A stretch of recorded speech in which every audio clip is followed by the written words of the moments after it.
Hi, my name is Sheila. Welcome back. We are starting on page 181, Handbook for the New Paradigm, Volume 2, Embracing the Rainbow, session number 15.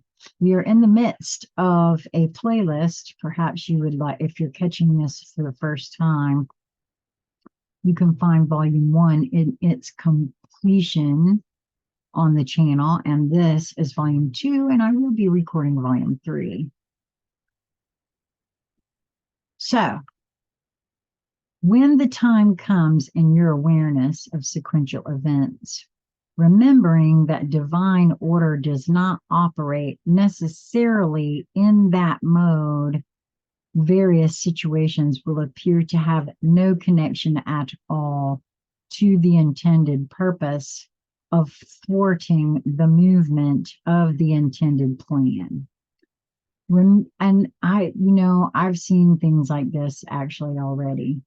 Um, Remember again how a computer graphic completes itself, sometimes in linear movement, and then the pattern changes in how it continues to appear. It must also be understood that the format of creation is not flat, but is holographic and dimensional. It is important to understand that those are not intended to be analogous.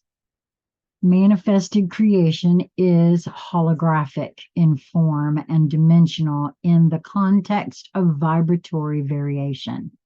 In other words, which are woefully inadequate to fully explain a holographic form can exist in similar but different dimensional variations.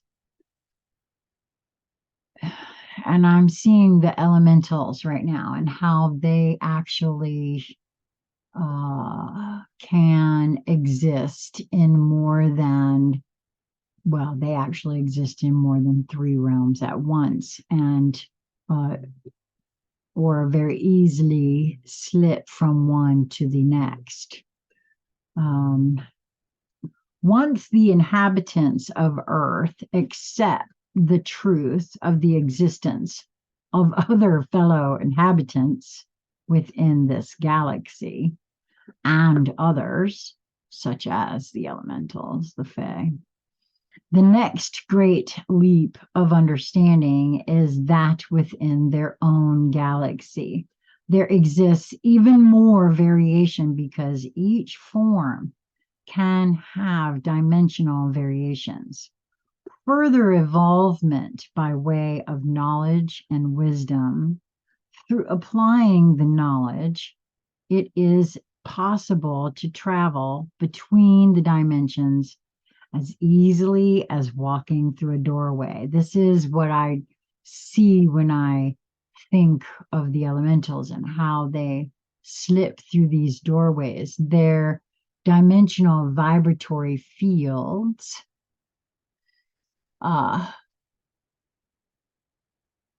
vibrate at a rate that allows them to, and they are in control of that for themselves, I feel, most of them. And which also explains one of the reasons why we don't really see them unless they want us to, really, in my view, anyway. Back to the book here. In other words, a holographic form can exist in similar but different dimensional variations. When this is understood, then traveling through space becomes comprehensible and does not seem at all impossible. It further explains how people of old regarded past interplanetary visitors as gods to be venerated and held in awe, resulting in religious worship. As understood then and perpetuated now by manipulating governmental and, quote, religious leaders, indeed, the, quote, God thing is a hoax. Creational energies governed by universal laws through their application and the potentiality that underpins it is worthy of veneration, honor, and awe. But there is no personality to receive worship. Yes, that's been my premise all along, too. There is, however, that intangible, knowable bit of creation energy that is the self awareness often called heart feeling within you that is worthy of veneration. It is there to be acknowledged, and the power within understanding it used. This is what I will term my higher self. This is that which has been really courting me in many ways, right? I mean, letting me know that I am loved beyond measure. There are beings that have come through experience to a greater and greater understanding of creation by conceptualizing and applying the laws that allow the use of this marvelous creational energy that do deserve respect. Through their teaching, much can be learned by willing individuals rather than having to spend eons of time learning through trial and error. The greatest of all errors is to worship the teacher or the process rather than venerate the source and appreciate and participate by acquiring knowledge and wisdom through experience.